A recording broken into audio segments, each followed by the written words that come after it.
Bueno, el jueves pasado nos quedamos terminando el tema 4, en el que habíamos visto pues potencias en los distintos elementos de los circuitos. Primero empezamos con los elementos pasivos y luego terminamos viendo potencia en fuentes. Empezamos por un dipolo cualquiera, luego particularizamos para resistencias, condensador, bobina, hicimos algún problema.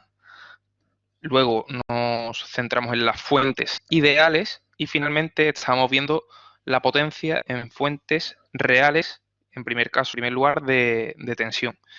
Entonces habíamos desarrollado su expresión, que dependía de, lo tengo por aquí, de la resistencia que conectábamos en bornes de la fuente y de los propios valores característicos de la fuente, es decir, de la tensión propia de la fuente ideal de la fuente real o la tensión en vacío de la fuente real y de la resistencia interna de la fuente. Y habíamos dicho, bueno, ¿y qué resistencia hay que conectar en terminales de la fuente de forma que la fuente real entregue la máxima potencia? Y lo que dijimos fue, bueno, pues derivamos la expresión respecto a R y calculamos cuál es R. Y eso fue lo que hicimos. Y lo que obtuvimos es que para conseguir la máxima potencia, la resistencia que hay que conectar a la fuente es igual a la resistencia interna de la fuente. Y lo cual es un fastidio. Es un fastidio por lo siguiente, porque si hablamos de rendimiento, lo que sería rendimiento de la fuente, podríamos decir que el rendimiento, si la fuente, la repito por aquí, tenemos la fuente ideal en serie con la resistencia interna de la propia fuente y los terminales de la fuente real conectamos una resistencia. Entonces, si esto es R sub G y esto es R y esto es E sub G, bueno, siempre representamos la fuente real dentro de una caja negra, ¿verdad? A mí lo que me interesa, yo que soy el propietario de la fuente, es que de bornes para afuera mi fuente dé la mayor potencia posible. Es decir, que esta intensidad por esta tensión sea la máxima posible. Entonces, el rendimiento se define como la potencia que sale de la fuente, potencia saliente, partido por la potencia que saldría idealmente. Es decir, si la fuente fuera real. Entonces, ¿cuál es la potencia que sale de la fuente? Pues será esta tensión por esta intensidad, U por I, la que tenemos de bornes o de terminales de la fuente hacia afuera. ¿Y cuál es la que saldría idealmente? Pues si no tuviéramos resistencia interna, es decir, si RG fuera igual a 0, la potencia saliente sería E sub G por esta intensidad, ¿verdad? Sería E sub G por I. Aquí he pintado sin querer. Bien, entonces, daos cuenta que la intensidad I es la misma arriba y abajo porque sería la que saldría de la fuente en caso de que la fuente fuera ideal. Por tanto, esta I con esta I se me va. Y donde pone U, ahora puedo sustituir y decir, pues esto es R por I. Y E sub G, de la expresión que obtuvimos el otro día, E sub G es igual a RG más R por I de T. Por tanto, esto es RG más R por I. De nuevo se me van las intensidades y lo que me queda es que el rendimiento es igual a el cociente de R partido RG más R.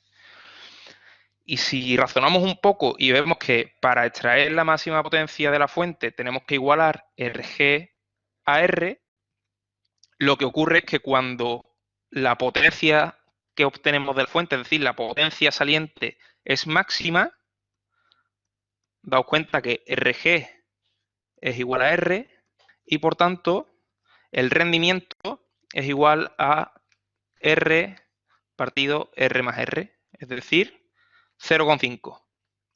Lo cual, en términos energéticos, es un fastidio, como ya he dicho, porque cuando estamos obteniendo la máxima potencia de la fuente, el rendimiento es bastante bajo, un 50% es un rendimiento bajo, sobre todo en ingeniería eléctrica, donde los rendimientos de los motores y de los alternadores suele ser del orden del 95-98%. Entonces, eso es muy negativo. Entonces, si representáramos en un eje cómo evoluciona el rendimiento conforme vamos variando la resistencia R, es decir, la resistencia que conectamos en los terminales de mi fuente, pues podemos ver que conforme avance y aumente R, el rendimiento irá tendiendo a 1. Por tanto, el rendimiento hará algo así, ¿vale? Y tiene asíntota horizontal en 1. Bien, esto sería rendimiento en el eje vertical. Bien. Muy bien, pues esto es lo único que tenemos que saber de las fuentes reales, que básicamente es que a nosotros nos interesa la potencia que sale de los terminales de la propia fuente y que para alcanzar la máxima potencia saliente de la fuente, la resistencia que conectamos tiene que ser igual a la resistencia interna. Muy bien, pues dicho esto, podemos pasar a hacer un análisis muy similar, prácticamente idéntico, al de las fuentes reales de intensidad, que lo vamos a ver en la siguiente pantalla. Entonces, por recordar, las fuentes reales de intensidad no son más que una fuente ideal de intensidad en paralelo con una conductancia. Bien, entonces, si volvemos a las fuentes reales de intensidad, lo que tenemos es una fuente ideal de intensidad de valor I sub G, una conductancia interna G sub G y una conductancia externa G sub G, donde si delimito lo que es la fuente real, pues sería hasta aquí. De nuevo, represento las magnitudes que tenemos más allá de mi fuente, es decir, esta intensidad y esta tensión, que son las que a mí me interesan. ¿Vale? La potencia saliente de la fuente real, tiene que ser igual, bueno, en función de t. Si alguna vez se me olvida poner la dependencia con el tiempo, no es que no exista, es que siempre es dependiente del tiempo, ¿vale? Será igual a u de t por I de t. En una fuente de intensidad, una fuente real de intensidad, lo que ocurre es que I sub g, podríamos llamar a esta, vamos a llamarla I1, ¿vale? I sub g, si aplico aquí primera ley de Kirchhoff, lo que tenemos es que I sub g de t va a ser igual a I1 más I. Y cada una de ellas dos es G sub G, es decir, la conductancia por la tensión a la que están sometidas. Ambas están sometidas a una tensión U, porque I sub G, G sub G y G están en paralelo, tienen la misma tensión. Por tanto, es igual a G sub G por U más G por U. Es decir, G sub G más G por U. Bien, si quiero poner de nuevo la potencia saliente en función de los parámetros de la propia fuente y de la conductancia que conecto, lo que tengo que hacer es despejar la U y lo que me queda es que P saliente va a ser igual a, donde pone U pongo I sub G partido G sub G más G, ¿verdad? Y esto por I de T. I de T ya hemos dicho que es G por U. I de T es igual a G por U. Voy a borrar, que se ve regular. G por U. Y por tanto, de nuevo, tengo que multiplicar por G y por U, quedando al final G por I sub G al cuadrado, porque estoy multiplicando de nuevo por U, por G sub G más G al cuadrado, que es una expresión análoga a la que nos sale en el caso de la fuente real de tensión. Recuerdo, la tenemos por aquí, que es la resistencia que yo conecto en bornes de la fuente por E sub G por de t al cuadrado, es decir, el valor característico de la fuente partido por la suma de las resistencias al cuadrado. Pues en este caso lo que tenemos es la conductancia que conecto exteriormente por el valor característico de la fuente al cuadrado partido por la suma de conductancias al cuadrado. Si quisiéramos decir cuándo la potencia que entrega la fuente es máxima, pues volvemos a derivar. Derivada de la potencia respecto de la conductancia, y lo que vamos a obtener es exactamente lo mismo. G sub G es igual a G, o G tiene que ser igual a G sub G. Y lo cual es un fastidio porque, de nuevo, el rendimiento, que en este caso sería U por I sub G partido por U por I, donde esta U coincide con esta porque son elementos que están en paralelo, y donde pone I sub G, en este caso pongo, perdón, es al revés, ¿no? Es I arriba, que es la real, partido por I sub G. I partido por I sub G. I es igual a G por U, es decir, G por U, e I sub G es igual a G sub G más G por U. G sub G más G por U. Esta U se me va con esta U y por tanto me queda que el rendimiento es igual a G partido G sub G más G. Hemos dicho que cuando la potencia es máxima, pues el rendimiento de nuevo va a ser igual al 0,5%. O sea, 0,5% no, 0,5 que es el 50%. El rendimiento va a ser igual al 50%. El análisis tiene que ser idéntico porque son elementos duales entre sí. ¿Vale? Esto sería potencia máxima.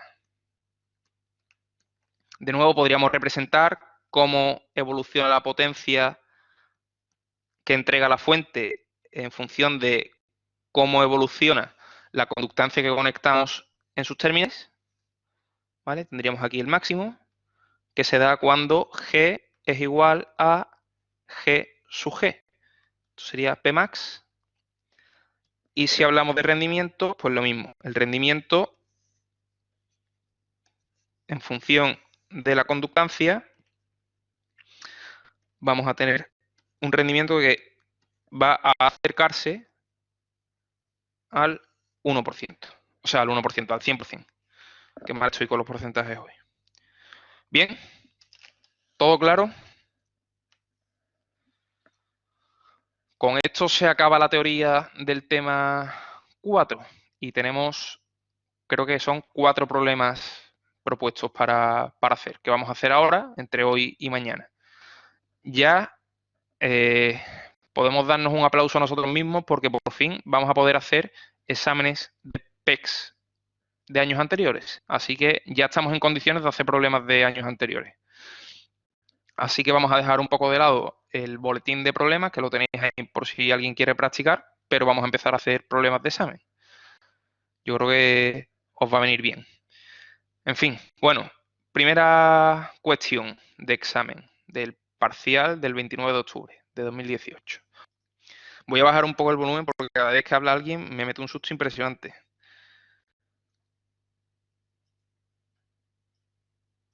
Mejor. Bien. Entonces, problema de la PEC del 29 de octubre de 2018.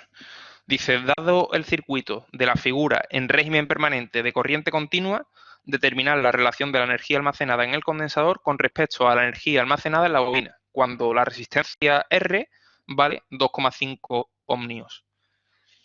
Entonces me están pidiendo que calcule la energía almacenada en el condensador, energía almacenada en la bobina y que haga el cociente entre las dos. Ahora bien, ¿cómo se hace eso?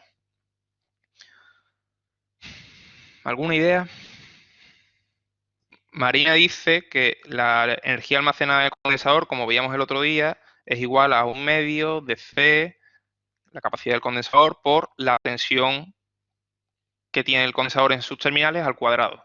Y lo mismo para la bobina, con otra expresión, que es la energía almacenada en la bobina es igual a 1/2 de la inductancia por la intensidad que circula a través de ella al cuadrado, ¿verdad? Bueno, no he puesto los intervalos de tiempo porque no hace falta. ¿Por qué? Porque yo con saber la la tensión y la intensidad que tienen en cierto instante, ya sé cuál es la energía almacenada en ese instante en la bobina y en el condensador. Entonces, ¿cómo calculo? Me hacen falta varias cosas. Bueno, dos cosas concretamente. La tensión que tiene el condensador y la intensidad que tiene la bobina.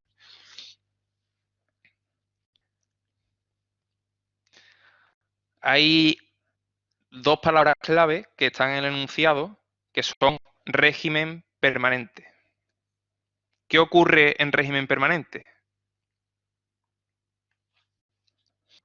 Son constantes en todo el circuito, efectivamente. Y si las ecuaciones fundamentales de la bobina es que la tensión en la bobina es igual a la instancia por la derivada de la intensidad en la bobina respecto del tiempo, y la intensidad en el condensador es igual a la capacidad del condensador por la derivada de la tensión en el condensador respecto del tiempo. Y como hemos dicho, en régimen permanente de corriente continua, todas las intensidades y todas las tensiones son igual a constante. Es decir, todas las derivadas son cero. Por tanto, la tensión en la bobina es igual a cero, es decir, se puede sustituir por un cortocircuito, y la intensidad en el condensador es igual a cero y por tanto se puede sustituir por un circuito abierto, C.A, o cortocircuito C.C, ¿vale? Es decir, la bobina va a ser equivalente a un cortocircuito, es decir, un conductor a través del cual hay una caída de tensión de 0 voltios. Y la intensidad que circula por él será la que sea. En este caso vamos a decir I sub L, que es la misma que circulaba por la bobina. Bien, esto solo en régimen permanente. Cuando no estamos en régimen permanente, la intensidad puede variar libremente y por tanto la tensión variará también conforme a lo que indica la ecuación fundamental bobina. Entonces, hemos dicho que la intensidad del condensador en régimen permanente es cero, por tanto se comporta como un circuito abierto y por ello, donde pone el condensador, podemos poner un circuito abierto. Esto es equivalente a un circuito abierto, a través del cual hay una circulación de corriente de 0 ohmios, o sea, 0 amperios, es decir, no circula corriente, y tendremos una tensión, la que sea, la que tenga entre sus terminales, es decir, U sub C. Pues esta intensidad y esta tensión son las que queremos hallar para calcular la energía almacenada en la bobina y en el condensador. Entonces, siempre que me hablen de régimen permanente de corriente continua, yo sé que voy a poder sustituir la bobina por un cortocircuito y el condensador por un circuito abierto. Y eso va a simplificar enormemente los cálculos. En este caso, fijaos, tenemos una fuente de tensión de 100 voltios.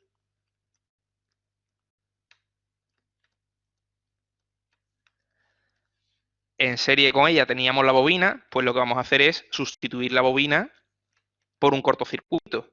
Voy a indicar los terminales, es decir, aquí estaba la bobina, luego tendré la resistencia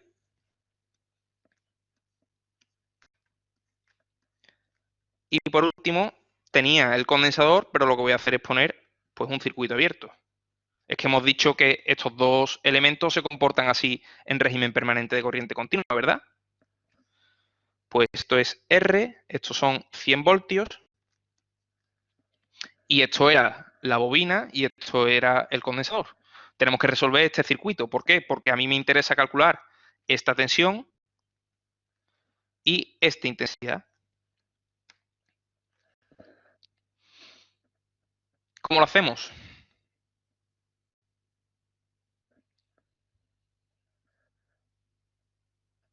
R es igual a 2,5.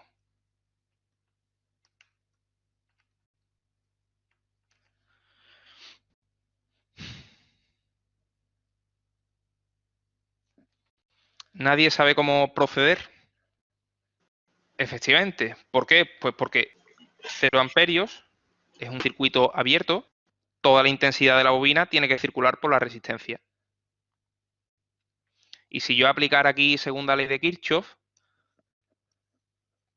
tendría únicamente estas dos tensiones y, por tanto, la tensión en la resistencia van a ser pues, los 100 voltios. Tensión U sub R va a ser igual a 100 voltios y, por tanto, IL, si aplico la ley de Ohm, va a ser igual a R partido por R, es decir, 100 voltios partido por 2,5 ohmios, es decir, 40 amperios. Bien, ya tenemos el primer término. Vamos a por el segundo. El segundo que nos interesa es U sub C. ¿Y cuánto vale U sub C? Ley de Kirchhoff, ¿a quién? A las tensiones. Vale, tú dices que aquí tenemos un camino cerrado y lo que nos va a decir la segunda ley de Kirchhoff es que U sub C es igual a U sub R, que son 100 voltios. Quien no lo vea, que haga el camino cerrado, que diga que aquí hay una caída de 0 voltios y aquí una caída de 0 voltios porque son simples conductores y que vea que U sub C es igual a U sub R. Pero ya creo que no hace falta que entremos en tanto nivel de detalle. Esta tensión U sub C está en paralelo con la tensión U sub R, por tanto, U sub C son 100 voltios. Pues ahora sí estamos en condiciones ya de calcular la tensión, o sea, la energía almacenada del condensador y la energía almacenada en la bobina. Empezamos por el condensador. Venga. Esto va a ser un medio de la capacidad por la tensión del condensador al cuadrado. Si tuvimos la capacidad, ¿cuánto era? 10 milifaradios. Un medio por 10 elevado a menos 3 del mili por 100 al cuadrado. ¿Y esto cuánto da? Pues da, estos son 4, ¿verdad? 4 cienes, no, 4 ceros, perdón. Me quedo 3, me quedan 10. 10 por 10, 100, partido por 2, 50. 50 julios, ¿verdad? Vamos a ampliar. Yo esto no sé cómo quedará en el PDF, espero que no muy mal. Y por otra parte, la energía almacenada en la bobina será igual a un medio de la inductancia por la intensidad que circula a través de ella al cuadrado. Es decir, un medio de 100 milihenrios, 100 por 10 elevado a menos 3, y por 40 al cuadrado. Esto es 40 al cuadrado, 1600. 1,6, 160 partido por 2, 80. 80 julios, ¿verdad?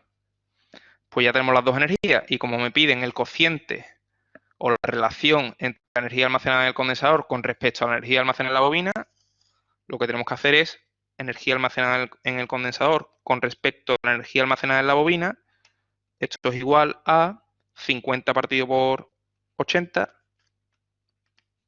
es decir, 0,625. ¿Sí o sí?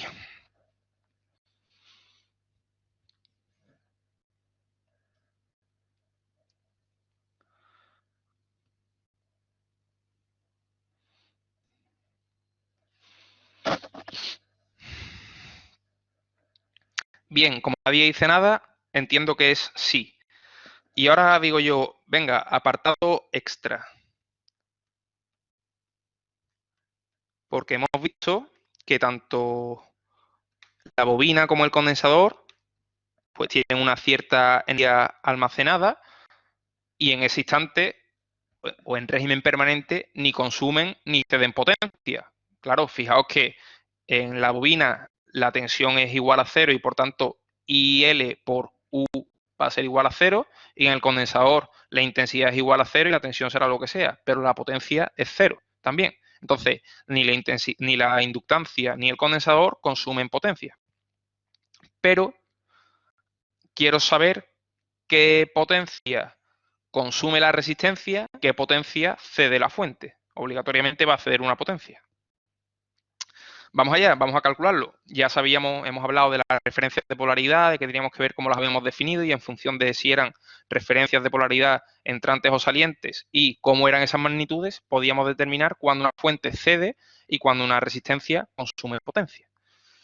Entonces, el apartado extra sería algo así como determinar la potencia cedida por la fuente y la potencia disipada por la resistencia.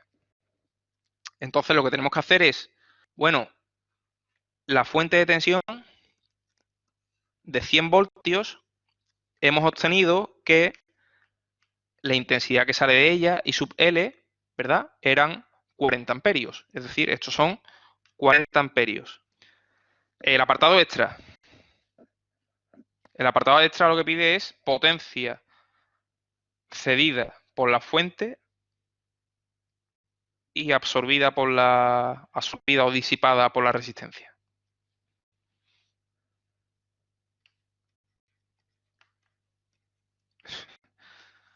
¿100 vatios? No, 100 voltios.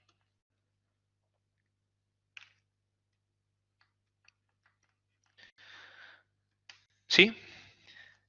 Entonces, hemos obtenido que la intensidad que sale de la fuente son 40 amperios y la tensión son 100 voltios, ¿vale? Con estas referencias de polaridad tienen estos resultados que son positivos.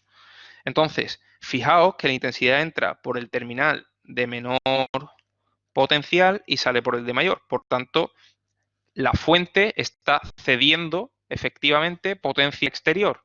Pues la potencia cedida, por eso pongo el sub ced de cedida de la fuente, por la fuente vamos a decir que esto se llame E sub G, ¿vale? Pues cedida por E sub G va a ser igual a una tensión por una intensidad.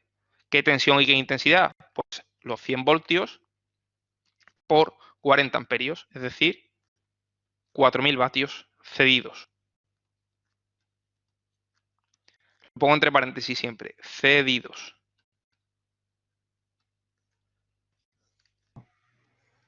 ¿Y qué potencia disipa la resistencia? Pues la potencia disipada por la resistencia, vamos a llamarle P sub R, tenemos varias formas. Podemos decir, bueno, sabemos la tensión, que son 100 voltios, con esta polaridad, ¿verdad? Aquí tendríamos el más y aquí tendríamos el menos, y tenemos la intensidad. Fijaos que la intensidad viene por aquí, es decir, entra por el terminal de mayor potencial y sale por el de menos. Por tanto, quien está absorbiendo esa potencia es la resistencia. O bien podemos decir, bueno, pues es que la potencia que consume o que disipa una resistencia es igual a la resistencia, el valor de su resistencia por la intensidad al cuadrado. Pues de las dos formas, si hacemos U por I, que es igual a R por I al cuadrado, lo que obtenemos es 2,5, perdón, son los ohmios de esta resistencia por 40 al cuadrado, necesariamente, y es así, tiene que dar 4.000 vatios, entre paréntesis, consumidos o disipados. ¿Por qué digo que obligatoriamente tiene que dar 4.000 vatios? Pues porque todo lo que cede la fuente de tensión tiene que ser absorbido por la resistencia. Es decir, siempre en un circuito, en todo instante, la potencia cedida, o la suma, aquí no tengo margen para escribir bien, la suma de potencia cedida en el circuito tiene que ser igual a la suma de potencia consumida en el circuito para todo necesariamente. En este caso, como ni el condensador ni la bobina consumen potencia en régimen permanente, todo lo que cede la fuente de tensión tiene que ser absorbido por la resistencia. Bien, sería una forma. Por ejemplo, si yo hubiera calculado la potencia que cede la fuente, ya podríamos haber dicho, bueno, pues estos 4.000 vatios cedidos por la fuente necesariamente son los que tienen que ser consumidos en la resistencia. Pero claro, Lo bueno de esto es que si nosotros hacemos un balance de potencia, que es lo que estamos haciendo aquí, es que si el balance de potencia cuadra, pues significa que hemos calculado bien los resultados. Es muy complicado que lo hayamos hecho mal y nos cuadre el balance, ¿vale? Es una casualidad demasiado casual. Esto es el balance de potencia. Y es algo muy útil, el balance de potencia, para comprobar en que efectivamente hemos hecho bien un problema o no. Bien. Otras veces se pide directamente, hazme el balance de potencia de este circuito. Ojo con esto, ojo con esta asignatura que parece fácil, pero tiene muchos pasos intermedios que hay que saber cómo darlos, ¿eh? Que estamos ya en el tema 4, el tema 4 está acabado, es que mañana empezamos el tema 5 y el parcial queda un mes, pero que se os puede hacer cuesta arriba. De todas formas, tranquilidad porque solo es el primer problema de potencia y vienen mínimo 3 más, pero a partir de ahora ya siempre que podamos vamos a hacer balance de potencia, siempre que estemos a tiempo, ¿vale? Ya os digo, la clave es, en un elemento a priori no voy a saber si es consumida o cedida, voy a calcular U por I, pero luego me fijaré en cómo son las referencias de polaridad, cómo es la intensidad y cómo es la tensión para saber si ese elemento lo que realmente hace es consumir o ceder potencia, ¿vale?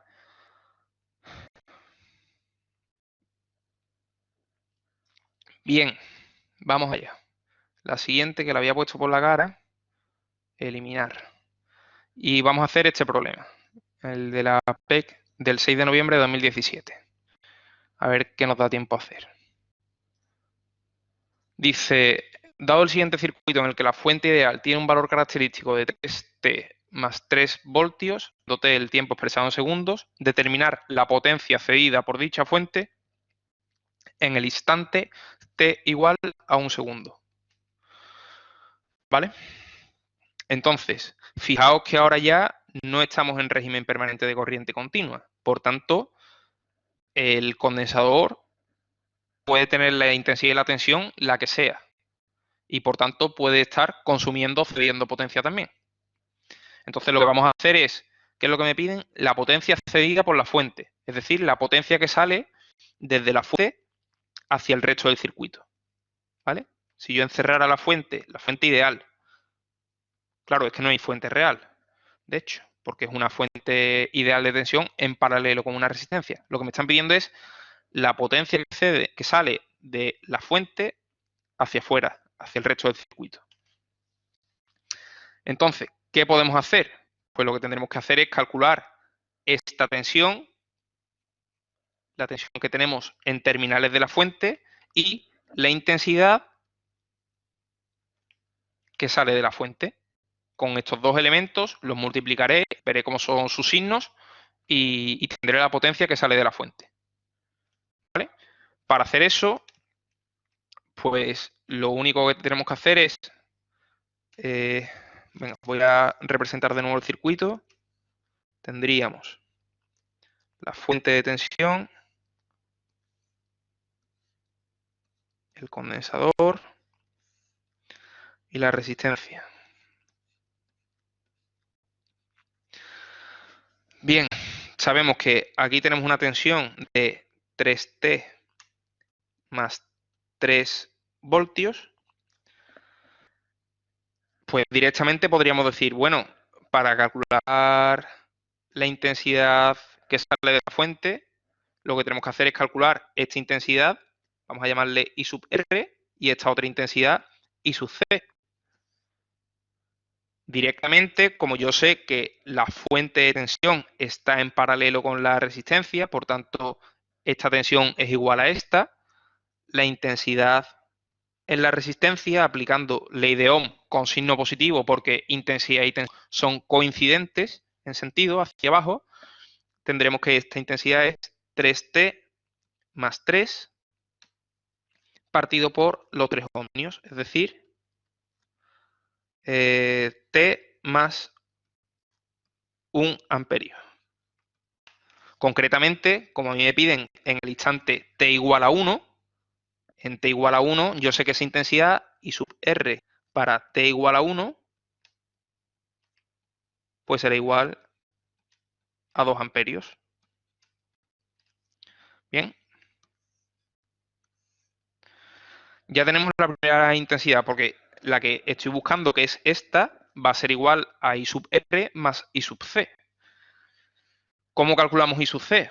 Pues I sub C la podemos calcular a través de la ecuación fundamental del condensador, es decir, C por la derivada de U respecto de T, donde esta U es la tensión del condensador, es decir, esta tensión.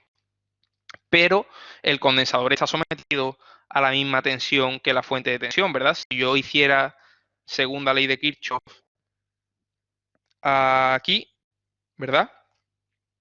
Lo que tendría es que U sub C es igual a 3T 3.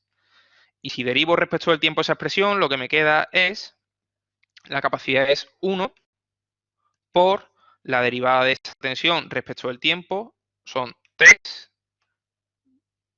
más 0, ¿verdad? Es decir, 3.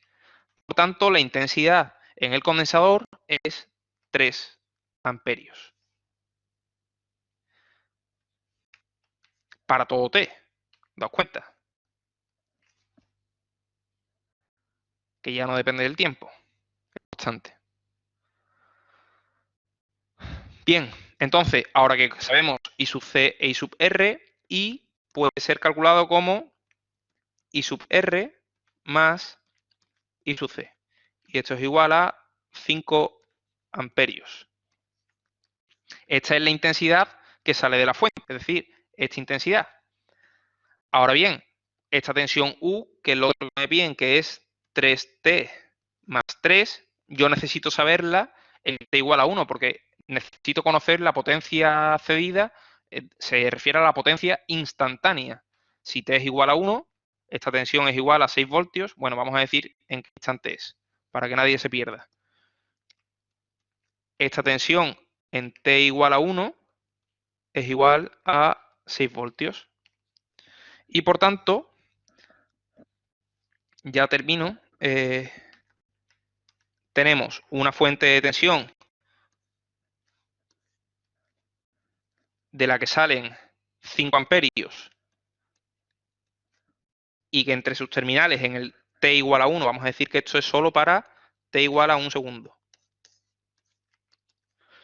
Tenemos 6 voltios, pues la potencia, que no sé si es cedida o consumida por la fuente, va a ser U por I, es decir, 6 por 5, 30 vatios. ¿Cedidos o consumidos? Bueno, pues lo de siempre. Entra la intensidad por el terminal de menor potencial eléctrico y sale por el de mayor. Por tanto, esa energía que ha ganado el resto del circuito la saca de la fuente. Por tanto, la fuente cede por la fuente. 30 vatios. Son 30 vatios cedidos. Ni positivos ni negativos. 30 vatios cedidos. Ya son las 4:20, no sé si alguien tiene una duda, los demás os podéis ir. Os voy a proponer que hagáis algo, que es calcular de esos 30 vatios que cede la fuente, cuántos consume la resistencia y cuántos consume el condensador en T igual a 1. Y mañana lo hacemos para ver si sabéis hacer. Y si alguien tiene duda, que la pregunte ahora o calle para siempre. Y si no, hasta mañana.